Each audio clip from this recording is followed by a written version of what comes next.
Hai, minasan, konnichiwa. Halo semuanya, bagaimana kabar kalian hari ini? O genki desu ka?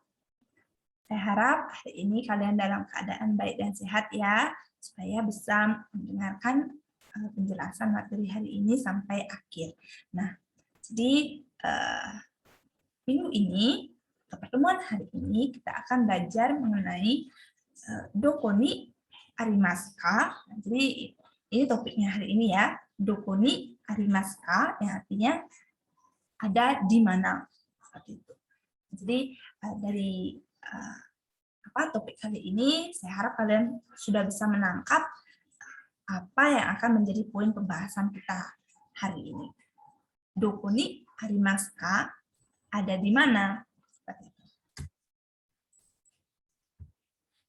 Jadi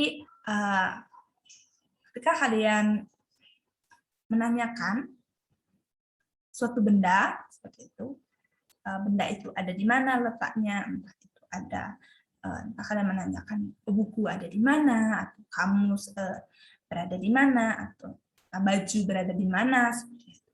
Nah, di sini kalian akan berlatih untuk pertama menyebutkan beberapa kosakata mengenai barang yang ada di kelas seperti itu. Jadi beberapa barang yang kemungkinan sering ada di kelas. Nah, yang kedua yaitu kalian akan berlatih untuk menyatakan letak atau posisi di dalam kelas. Jadi benda yang kalian tanyakan nanti, jadi tas saya ada di mana atau buku saya ada di mana seperti itu. Nah, nanti kalian akan menjelaskan atau bisa menjawab pertanyaan-pertanyaan tersebut dalam bahasa Jepang. Seperti itu. Doko ni arimasu ka? Ada di mana? Jadi, pertama kita akan masuk ke kotoba. Jadi, kotoba itu artinya kosakata. Nah, ini beberapa kosakata, beberapa kotoba yang istilahnya mengenai barang-barang yang ada di dalam ruang kelas. Nah, yang pertama di sini ada isu. Di sini ada isu. Jadi pengucapannya itu isu. Nah, isu itu artinya kursi. Yang kedua ada sukue. Sukue. Sukue. Jadi artinya meja. Jadi pengucapannya sukue. Itu artinya meja. Nah, yang ketiga, sini ada kalenda. Kalenda. Jadi kalenda itu artinya kalender. Jadi kalender ini dalam bahasa serapan ya. Jadi yang dari bahasa Inggris diserap ke Jepang jadi kalenda. Nah, kalenda danya ini harusnya double. Jadi kalenda a. Harusnya ini saya kurang satu vokal saja yang kurang di sini, jadi kalenda itu double a ya di sini di akhir, a-nya harusnya 2. Nah, yang selanjutnya itu ada gomi baku.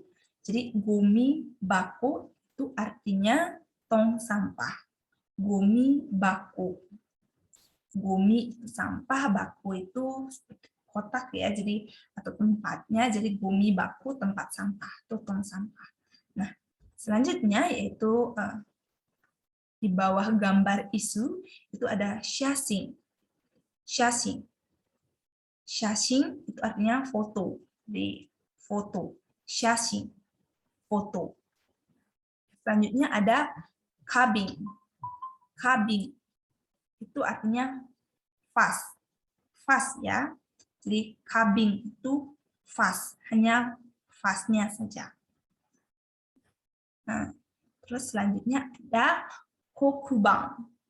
Kokubang itu artinya blackboard atau papan tulis ya. Jadi kokubang. Jadi koku ini sebenarnya dari hitam, papan hitam. Jadi kalau di sekolah kemungkinan tidak semua ininya papan tulisnya itu hitam. Jadi kokubang itu papan tulis. Terus yang selanjutnya, yang terakhir itu ada kokubang keshi. Kokubang keshi. Kokuban keshi. Kokuban keshi. Kokuban keshi ini penghapusnya. Jadi penghapus papan tulis. Jadi kokuban itu papan tulisnya, keshi itu menghapus ya. Jadi penghapus papan tulis. Baik, lanjut. Nah, ini. Jadi baik, kita masuk ke istilah atau kotoba untuk kata tunjuk atau letak. Pertama, di sini sudah disediakan gambar meja sehingga nanti akan memudahkan kalian untuk melihat atas, tengah, dan bawah seperti itu. Nah, jadi di sini kotoba posisi atau letak itu ada 3 ya. Yang pertama itu ada ue, naka, shita. Jadi yang pertama itu ue. Ue itu artinya di atas. Jadi posisi atau letaknya di atas. Ue, di atas. Naka itu di tengah-tengah. Itu bisa artinya nanti di dalam. Jadi itu nanti tergantung bendanya itu apa ya. Nah, jadi naka itu bisa diartikan di tengah-tengah atau di dalam. Nah, shita itu artinya di bawah. Ue, naka, shita. Ue di atas, naka di tengah-tengah atau di dalam, shita itu artinya di bawah. Seperti itu. Jadi ini lanjut ke pola kalimat. Nah, jadi pola kalimat, kita hanya akan belajar satu pola kalimat saja. Ya, ini saja ya pola kalimatnya yang sudah ada di layar. Nah, jadi polanya itu ada KB, benda, plus wa. Ini wa ini partikel, ingat wa ini partikel. Nah, KB tempat atau benda. Jadi di KB ini bisa tempat, bisa juga benda. No, partikel no. KB posisi, jadi posisinya itu ada ue nakashita. Nah, di sini ni arimasu. Jadi ni arimasu. Ini memang diakhiri ni arimasu. Nah, arimasu ini apa namanya? Yang menunjukkan keberadaan ya. Nah, keberadaan dari benda mati gitu. Jadi benda yang tidak bergerak atau tidak bernapas seperti itu. Jadi ini arimasu. Nah, jadi pola kalimat ini digunakan untuk menyatakan letak atau posisi dari suatu benda atau tempat seperti itu. Nah, jadi mari kita lihat dulu contohnya yang ini. Jadi contohnya itu ada hongwa kabang no nakani arimasu. Nah, kalau diartikan ini itu buku ada di dalam tas. Nah, jadi naka ini bisa diartikan dalam. Jadi karena di sini menggunakan kabang, jadi kabang itu tas, jadi lebih cocok dia diartikan dalam, seperti di dalam tas. Nah, jadi ini kalian harus ingat di sini ada partikel wa, partikel no, dan partikel ni. Jadi ini adalah partikel juga ya. Nah, kalau partikel ini diartikan kalau dalam bahasa Inggris kata kerja bantu ya. Seperti itu. Nah, jadi partikel wa, ingat partikel wa itu adalah penanda objek, subjek atau topiknya. Jadi no di sini adalah partikel yang menandakan kepunyaan atau kepemilikan. Nah, ini menandakan tempat seperti itu. Partikel yang menandakan tempat. Jadi hong wa, jadi hong di sini adalah topiknya atau subjek dari benda yang ada di dalam tas. Nah, kabang ini kabang no naka. No di sini naka. Kabang no naka berarti di dalam atau dalam tas. Dalam tas. Jadi kepunyaan dari tasnya ini ya. Di posisinya itu yang dimaksud itu adalah yang di tas di. Selanjutnya ini arimasu. Ini itu menandakan posisi ya. Oh, ini kabang no nakani di, jadi diartikan di. Nah, ini partikel ini diartikan di arimasu. Nah, kita masuk ke sini, ke contohnya. Jadi latihlah kalimatnya. Jadi kabin wa tsukue no ue ni arimasu. kabing wa tsukue no ue ni arimasu. Jadi kabing itu artinya vas, tsukue no ue ni, tsukue no ue itu artinya ue kan di atas, tsukue itu kan meja, jadi di atas meja. Jadi kalau diartikan keseluruhan, vas ada di atas meja. Seperti itu. Nah, jadi nanti ini apa namanya, pilihan kalimatnya harus dilatih. Jadi yang nomor 1 dimasukkan di nomor 1 semua. Jadi gomi baku, Ali sang no pen, Doni sang no hong. Jadi ini bisa apa istilahnya divariasikan ya, tidak hanya harus kabing, gomi baku ataupun shashing. Jadi di sini bisa dengan kepemilikan benda. Jadi Ali sang no pen, jadi pensil pulpen milik Ali sang, Doni sang no hong, buku milik Doni sang. Jadi kalau menggunakan Ali, berarti yang kedua itu adalah fudebako no naka. Jadi Ali sang no pen wa fudebako no naka ni arimasu. Itu jadinya. Nah, yang B, yang bagian B, ini merupakan percakapan ya, percakapan pendek. Karenda wa doko ni arimasu ka? Ingat, karena percakapan ini ada kalimat tanya, jadi arimas pasti diakhiri dengan ka. Ingat, ka di akhir kalimat menandakan kalimat tanya. Jadi karenda wa doko ni arimasu ka? Kalender ada di mana? Jadi letaknya ada di mana? Jadi bertanya ya, karenda wa doko ni arimasu ka? Dijawab, tsukue no ue ni arimasu. Jadi bisa dijawab langsung dengan letaknya ya, tanpa menyebutkan subjeknya itu apa. Karena kita sudah tahu yang ditanyakan ada kalender, jadi langsung jawab saja letaknya, tidak apa-apa. Jadi tsukue no ue ni arimasu. Jadi sama ya, yang di garis bawah itu diganti sesuai dengan nomornya. Jadi kalender bisa diganti dengan kabing, gomi bako, dan Ali sang no pen. Terus yang kedua ini bisa diganti dengan tsukue no ue, kokubang no shita, tsukue no naka. Itu untuk pola kalimatnya. Nah, jadi di sini saya akan membahas sedikit tentang bunyi panjang dalam hiragana. Nah, jadi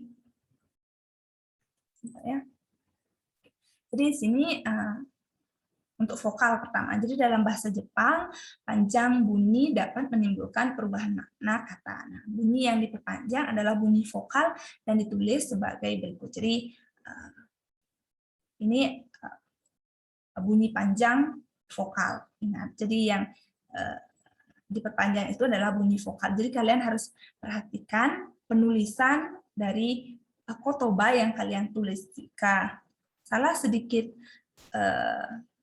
penulisannya, harusnya vokalnya panjang, kalau kalian tulis pendek itu akan merubah makna seperti itu. Jadi kalian harus benar-benar memperhatikan penulisan kalian. Nah, jadi untuk yang pertama jadi yang pertama adalah bunyi vokal A. Nah, panjang vokal A ditulis dengan menambahkan huruf A dan dibaca dengan panjang 2 mora. Maksudnya yang mora ini artinya ketukan ya. Jadi contohnya itu okasang. Contohnya itu ya okasang.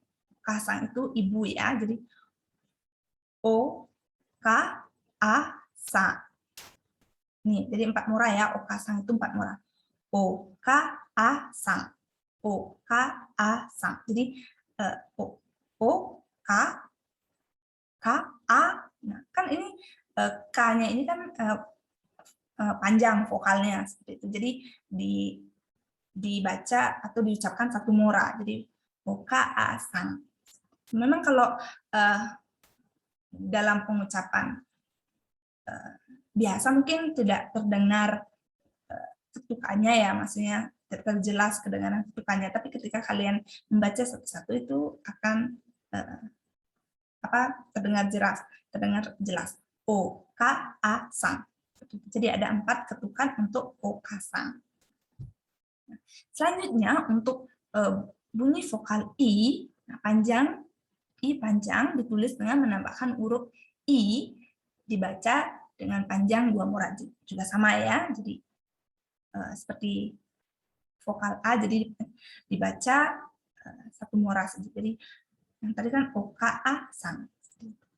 Nah, jadi untuk penulisan vokal panjang itu mudah ya, hanya menambahkan vokalnya saja. Jadi kalau vokal bunyi vokal a panjang tinggal menambahkan a, bunyi vokal i panjang ditambahkan i, dan ini juga bunyi vokal u juga ditambahkan dengan u. Nah, sini yang 4 dan nomor 5 itu ada sedikit perbedaan. Untuk bunyi vokal e panjang ditulis dengan menambahkan huruf i. Seperti itu. Dibaca dengan panjang 2 mora. Nah, pengecualian ada beberapa bunyi panjang e yang ditulis dengan menambahkan huruf e. Seperti itu.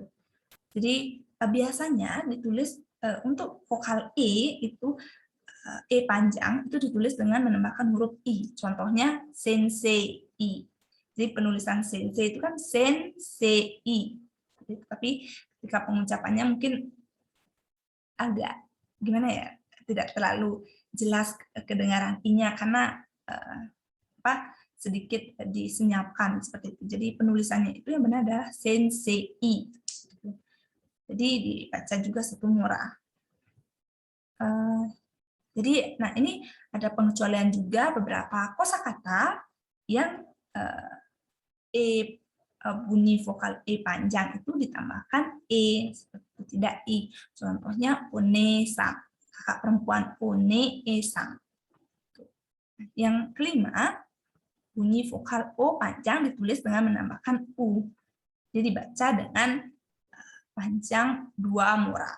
Nah, ada beberapa pengecualian juga bahwa bunyi vokal o panjang ditulis dengan menambahkan huruf o. Seperti itu. Ini kita langsung nah, ini ya, ini contohnya. Jadi ada ini bunyi pendek, nah ini bunyi panjang. Nah contohnya di sini obasang itu bibi. Ketika dia penulis masuk kosakatanya itu adalah ada vokal panjangnya, di ba-nya ini oba a sang. Itu berbeda lagi maknanya menjadi nenek seperti itu. Nah, ini yang saya maksud kenapa kalian harus memperhatikan penulisan kalian, karena ketika kalian menulis suatu kata atau kotoba ada sedikit kesalahan di panjang vokalnya, itu akan mempengaruhi maknanya. Karena di Jepang itu banyak kosakata atau kotobanya itu dia pengucapannya hampir sama, tapi yang membedakan adalah vokalnya. Seperti itu. Nah, di sini ada oji-sang, ini paman. Oji-i-sang, kakek. Terus ada kuki, itu batang tanaman ketika dia vokal u panjang, kuki. Kuuki, udara. Itu ya, kalian bisa lihat di sini. Selanjutnya itu adalah konsonan. Jadi seperti halnya panjang pendek bunyi adalah vokal, konsonan panjang juga membedakan makna. Seperti itu. Nah, konsonan panjang dilambangkan dengan se kecil. Nah, konsonan yang digandakan adalah konsonan yang mengikutinya. Contoh di sini. Nah, sisanya itu kalian bisa baca sendiri ya. Nah, langsung saya ke contoh. Jadi yang dimaksud double konsonan. Jadi ini ya, kitte, kitte, yoka. Ini double konsonan. Jadi mari kita lihat yang dibandingkan. Ini kitte itu artinya perangko. Nah, ketika kalian menulis kite itu artinya kemari. Kite kudasai. Jadi kite kudasai itu penulisannya biasa ya, tidak ada double konsonan. Nah, ketika kalian bermaksud menulis perangko, tetapi kalian tidak teliti dalam penulisannya dan malah menulis kite yang artinya datang, nah, jadi otomatis kalimat kalian akan aneh jadinya seperti itu. Jadi tolong diperhatikan juga ketika kalian menulis konsonan ya. Nah, kotoba itu kalian harus perhatikan penulisannya. Nah, jadi untuk aturannya ketika menulis konsonan double yaitu ada di sini. Jadi ini hiragananya ya. Nah, yang mana yang jadi huruf yang double itu sebelumnya harus diikuti dengan su kecil. Jadi yang didabelkan adalah T. Jadi su kecilnya itu sebelum T. Sebelum T seperti itu. Ya. Jadi su kecilnya itu sebelum T. Ya. Ini yoka. K-nya yang double jadi su kecilnya itu sebelum K. Yoka. Ya. Oke. Baik, saya harap kalian mengerti materinya mengenai vokal panjang dan double konsonan. Jadi jika memang ada yang kurang di penjelasan saya, kalian bisa diskusikan nanti di grup bagian mana yang kalian kurang mengerti seperti itu. Ya, jadi mohon jika kalian memang ada yang merasa kurang dimengerti, tolong ditanyakan nanti biar kalian istilahnya tidak bingung dengan materi yang telah saya jelaskan seperti itu. Minasan, sekian penjelasan dari saya. Terima kasih karena kalian telah mendengarkan sampai akhir. Ja, Dewa Mata.